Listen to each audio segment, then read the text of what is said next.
and it's time for another Incus release. Incus 6.12 was released just a few hours ago. This is going to be the usual video overview of everything that's new, that's important in that release. I'm Stefan Griber. I'm the project leader for Linux containers, one of the maintainers of Incus. And let's dive into what's new in 6.12. So obviously there are a bunch of nice new features, some that have been pretty long awaited, some that will make users' life quite a bit easier in busy environments. But there's also quite a few nice bug fixes in this release and particularly nice performance improvements. That's mostly relevant for folks who run systems with a lot of snapshots or run very busy ZFS environments. But in those, you can see some pretty dramatic performance improvements with this release. All right, so on to the new features. What do we have in here? The first one is network address sets. So Incus supports quite a lot of network features. We've got networks themselves, obviously, but we also have network forwards, network load balancers. We've got network peering with network integrations and network ACLs. And network address sets really fit into that last one. So if you're managing an environment with quite a few network ACLs, it gets a bit annoying to have to provide the same IP addresses or subnets over and over again when you want to apply filtering. With network address sets, you can create an address set, give it a name, put a bunch of IP addresses and subnets in there, and then refer to that in your ACLs instead of having to duplicate the addresses over and over again. So that makes it a lot easier to manage ACLs, especially at scale. And yeah, just a very nice tool, a bit of a gap we had, and very glad to see that one having been implemented now. The next one, that's been pretty long awaited, mostly because we've got a bit of an internal list what is in our mind of what's still missing for Incus VMs to work mostly like our system containers.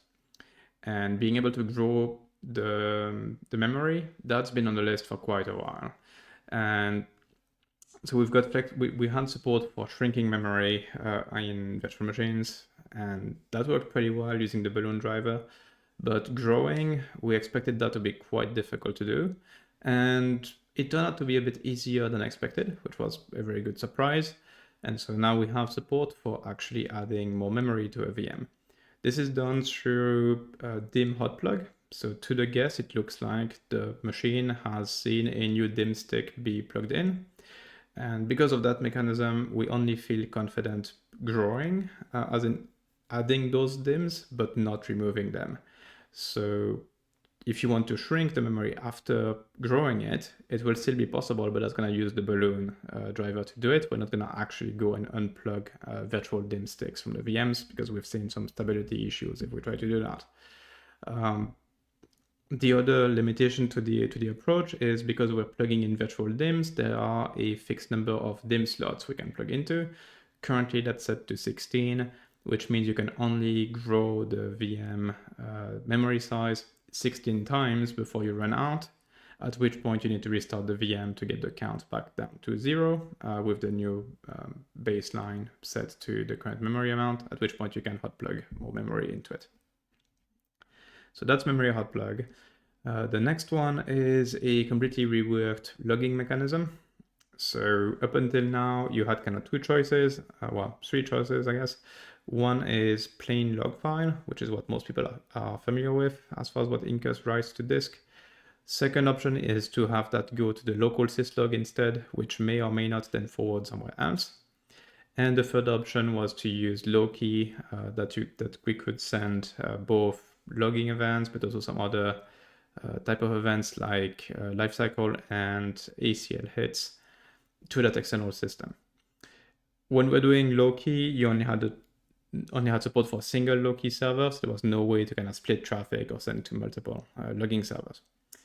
Now with the reworked mechanism, we effectively have a whole set of logging.config keys in the server config, which allow for effectively an unlimited number of logging server, and the protocol can be picked on a per server basis. That means you can now have a bunch of different low-key servers receiving different type of messages, and you can also have external networked syslog servers that can receive either logging events, but also lifecycle events or ACLs, and you get to really pick and choose exactly what you want to send where. So that's all pretty flexible, nice and clean, and we're also expecting more logging mechanisms to be added very soon, with webhooks being currently worked on. Next up, we've got a bit of a niche one, which is support for SNAT within complex network forwards. So this is not about like picking your source address or that kind of stuff at the per instance basis. We actually have work ongoing for that, for setting what the default address effectively is going out of the instance. No, this is for more complex cases. So it's specifically when using local bridging, not oven, and with NF tables. And it's particularly useful for environments, things like WebRTC or the UDP-based environments where port mapping is in place. So specifically cases where like you've got a range of like 1,000 UDP ports on the external address, mapping to 1,000 UDP ports on the internal address, but not the same ports. Typically that's because you've got like a bunch of instances, and all of them listen within the instance between ports, say 1,000 and 1,999. But externally, you only have one IP address to work with, so you offset those ports on the external side. And for that to work properly with a connectionless protocol like UDP, you also need if the target is the first one to send the packet towards the external system, it needs to come out of the correct IP address and on the correct port as well. So that's where a SNAT rule is required.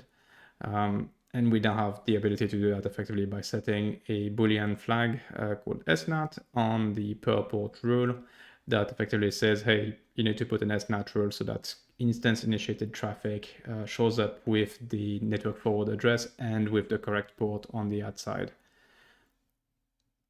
That's basically that feature. There are some more kind of restrictions around it. Basically, if you've got multiple network forwards, don't try to map to the same port range in the instance multiple times, because now we've got no idea what IP address needs to be used externally. So whichever first matches wins. And that's not necessarily great behavior. So those using that feature need to be pretty careful about what they're doing so that there's no conflict and everything is all nicely designed. Next is a small improvement to our authentication mechanism. We support two main methods to authenticate within Incus: TLS client certificates or external OpenID Connect. In the client certificate scenario, we have a few ways to use them. The most common one is you straight up use the TLS client certificates to authenticate against Incus. That's what the command line tool does, and that's the most common one.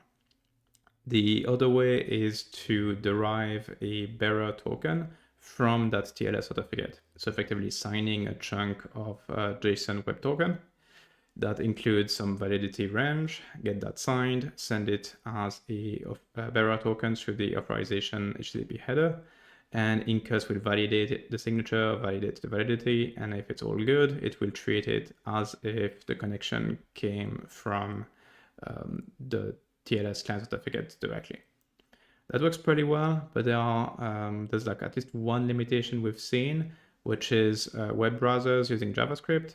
And when they establish WebSocket connections, they don't get to set HTTP headers, and that breaks authentication in that scenario. So the normal way around that is to support passing the token through the URL itself as an extra parameter, and the standard name is access token. So now we support that as well. If we don't see any authorization header on the Incus side and we see an access token parameter in the URL, we are gonna go and extract it from there instead and then move on with the rest of the validation.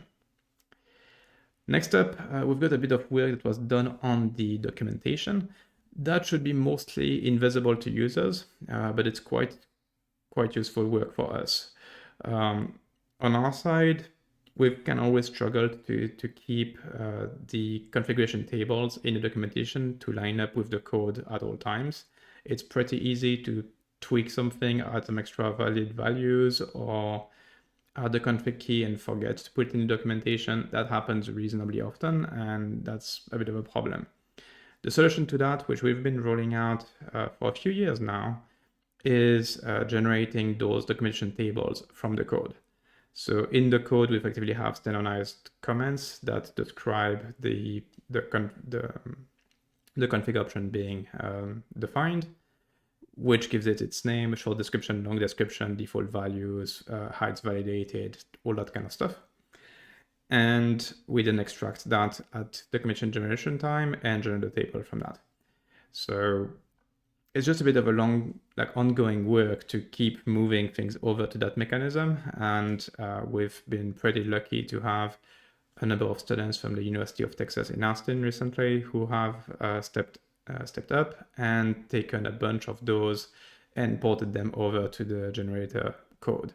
So in this release, we've ported network bridges, network forwards, TPM devices, proxy devices, GPU devices, NIC devices, and InfiniBand devices, all to this mechanism. Normally, as I said, in the documentation, there should not be any user visible change. All of the descriptions and all of that are effectively identical. The main benefit is that now we get to add more metadata, add more details pretty easily. And there's a lot more to come because we're very much not done with those. And there are more students assigned to a bunch of other ones that will be coming in the next Incus release, most likely. Then another one, as far as kind of ongoing long-term kind of changes, we've added support for server-side API filtering to every single API endpoint in a few releases ago, like 3 or 4 releases ago.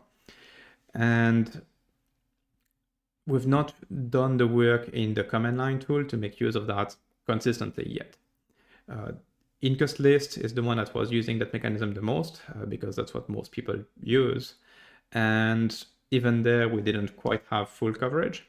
So with this release, we've made sure that the 3 object types we already had support in the CLI for server-side filtering are now fully supported. So that's instances, images, and custom volumes. Those 3 now can effectively filter everything server-side, including, in the case of instances, the names were the main one that wasn't done server-side yet. Now it's done server-side. And on top of that, we've had another group at the University of Texas contribute support for profiles. So Incus profile list now supports pretty detailed filtering, and it's all done server-side. And similar to the documentation feature just above, this one is also being quite actively worked by a number of other groups at the University of Texas. So we expect that the next Incus release is going to have a whole bunch more of those Incus objects now supporting server-side filtering in the CLI. And that's it for what's new in Incus 6.12. So next, we're gonna go and do a bit of a demo of all of those, starting with network address sets.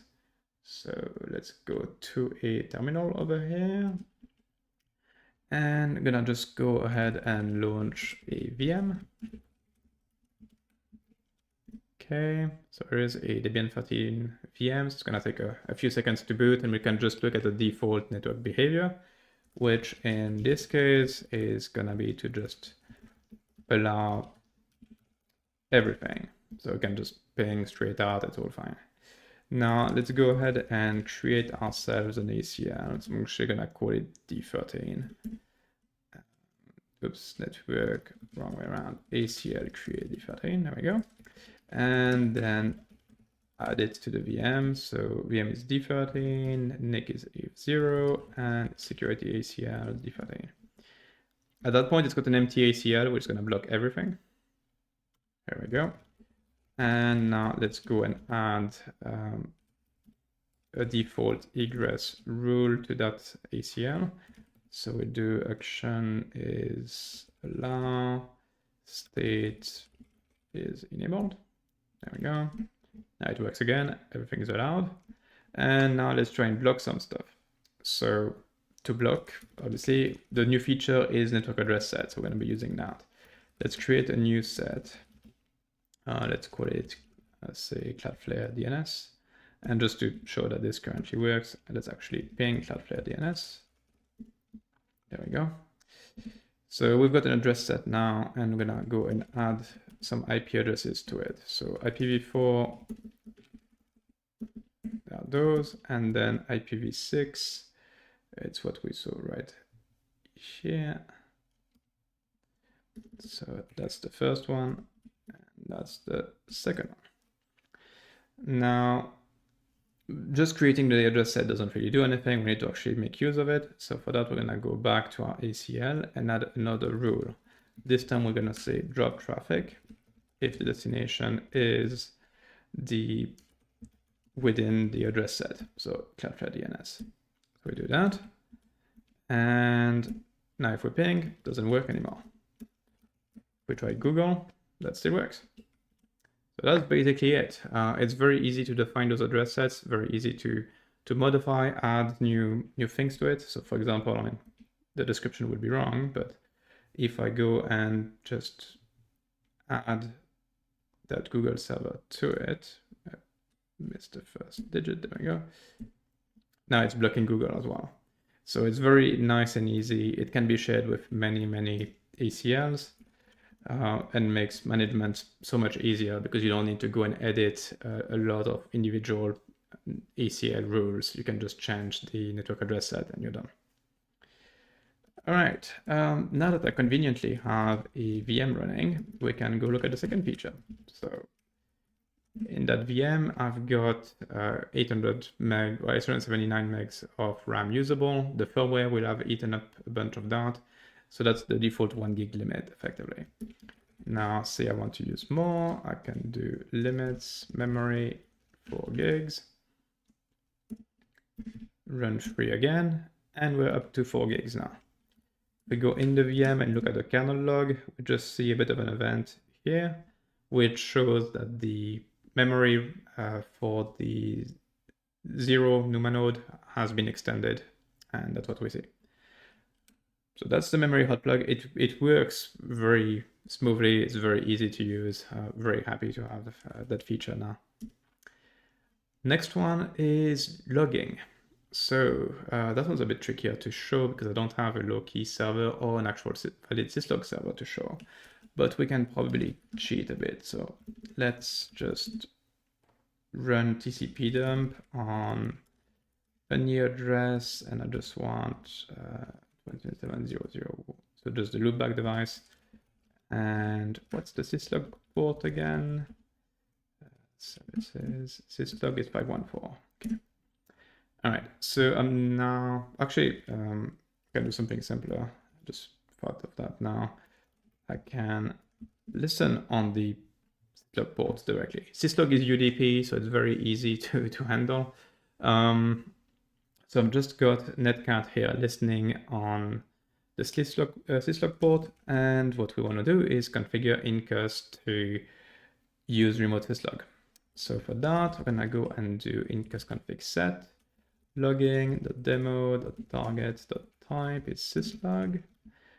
Logging.demo.target.address is 127.0.0.1. Go back. Logging demo types, we're gonna want, say, lifecycle, and we can filter that further. So let's do lifecycle.types instance. Okay, so that should give us a functional logger. And now try to restart our VM, D13, and there we go. It sent 2 events: Incus instance shutdown, instance restarted. So that was sent effectively through syslog. So it shows we've got the timestamp, we've got the machine that sent it. It says that this was Incus doing it. And then it sends the actual text message in this case. So it tells us that this was a lifecycle event, and that the message itself is then the lifecycle struct and details. So that's basically that simple. It can be tweaked a bunch to we can easily enough go and change to also include logging. And then if we do logging, we can do logging demo. I think it's going to be actually on logging dot, let me just check. Yeah, dot level and then debug.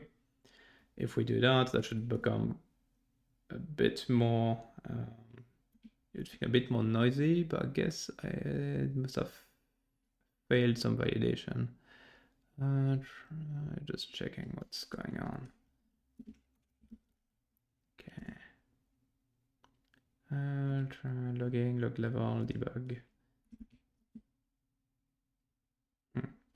Yeah, I must have messed something up in the config.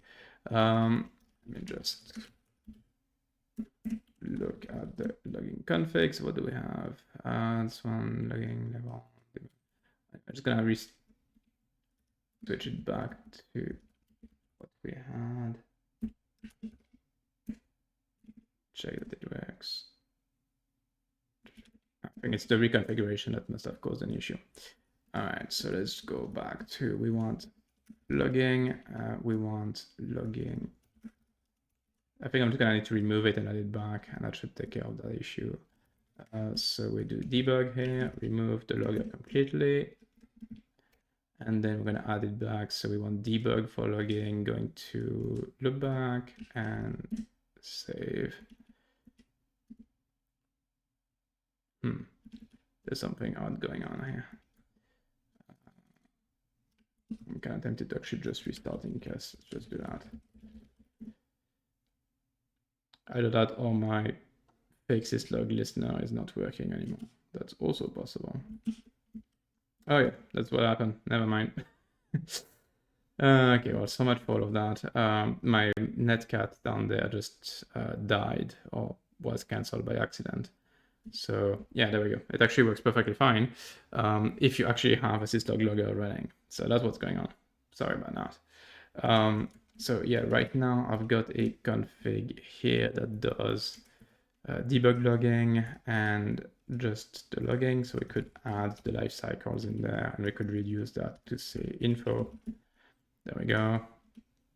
Now if we restart, we're getting a lot less details. We still got the reconfiguration event here. Did that die again? Yeah, it did. Okay. And there we go. Yep. So that works really well. Obviously, you're supposed to run an actual syslog server, not just netcat, but the same also works with Loki. And as mentioned, we're looking at adding other things to it. Like webhooks is what's currently being worked on, but we can also look at adding other targets. All right. So that's it for logging. Next, what do we have? SNAT. All right, so this one's going to be fun. I'm just going to switch to another project where I've got a bit of a demo set up. So let's do that. Just to show what I've got going on here. I've got a forward list in Incus BR0, I think. Yeah, so I've got a network forward that's configured. It's on the Incus BR0 network.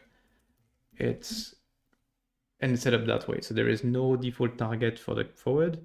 There's only a port mapping target port that's set up.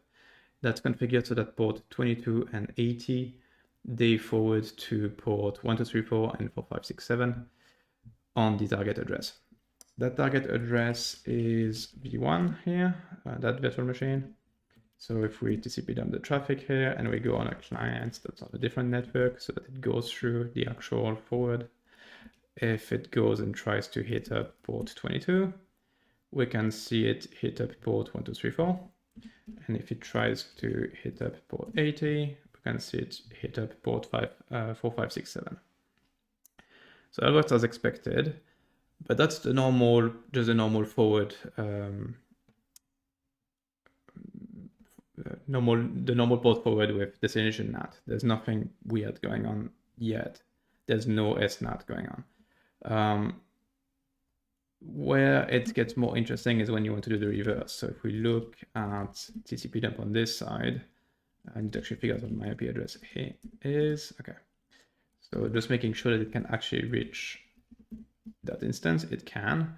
And so when it normally reaches out to it, we see that IP address 172.17.250.219. Now, if it wanted to say, try to connect onto the target instance on port 22, oops, I don't have netcat, just install that, NBS, netcat, open, BSC. There we go. Right. So a netcat connection on port 22 still comes from that IP address. But what if we change our source port? I just need to remember how to do that now. Source port is P. Okay. So if we say, let's come from port 1234, going to that address. Now that port 1234 is a normal target for port 22. So we see it got SNATed on the way out to the IP address port 22. And if I do 4567, that's port 80 normally. So that gets also changed to port 80. If we go on to any other port that is not part of the forward, then nothing is going to happen. So if we just try it again, there we go. This time it showed the real IP address. So that's basically that. I showed it with netcat using TCP, but again, the real goal for that is for UDP and for things like WebRTC or similar environments where you sometimes have connections coming in or coming out and you need things to be consistent. All right, so that was that one. The next one is the new authentication mechanism. So using the access token URL instead of the authorization header. To do that, I mean, first of all, we're going to be using just curl to show that works. So if I go with curl on 127.0.0.1.843 and I pipe that in JQ environment trusted, yeah, I forgot slash 1.0. That's gonna work better. Environment trusted. No. I thought it was the environment. Oh, I need to go, yeah, slightly more complex. Okay, metadata, environment trusted. That? No. Metadata. I'm gonna get it at some point. There we go. Okay. So this is just basic unauthenticated query going to the Incus server. It shows untrusted. That makes sense. Now we can use, normally you would follow the instructions for how to actually do that in your application. We've got that in our documentation, but I've got a small test tool called TLS2GWT that can take a Incus client certificate, an Incus client key, validity, and then validity in seconds. And that gets us a bearer token effectively, which we could normally pass through the authorization header. Let me see, I might actually be able to do that just for demonstration. So authorization, bearer, and then the token. Now I'm trusted. But if you can't do it through a header, then you need to do it through the URL, which is where the new access token equals here comes into play, and we can get it working just as well. And that's basically it, because if we go back to our release announcement here, actually that's slightly bigger, there we go. The rest are actually, well, documentation changes I can't really show that. I can just quickly show this one, so the profile list, by effectively running the exact same example as in the announcement. It's not particularly exciting. If I switch back to my default project, I've got two profiles, and sure, I can search by name, that's fine. I can also search with the description, and that works just fine too. I should be able to actually do this with the spaces. Nah, spaces are need to be escaped, it's a bit trickier. But we effectively have filtering now in place on profiles, and as mentioned, that's going to just keep growing over time. We're going to add more and more to the different comments so that you can also filter network, storage pools, and everything else. And that's it for Incus 6.12. So pretty exciting release, pretty cool features in it. Hopefully interesting new features for everyone. And if not, at least the bug fixes and the performance improvements should really make it a worthwhile update. Thanks a lot for watching. If you've got any questions about any of this, feel free to leave them down below or go on the community forum and ask there. And I'll see you in the next one. Bye.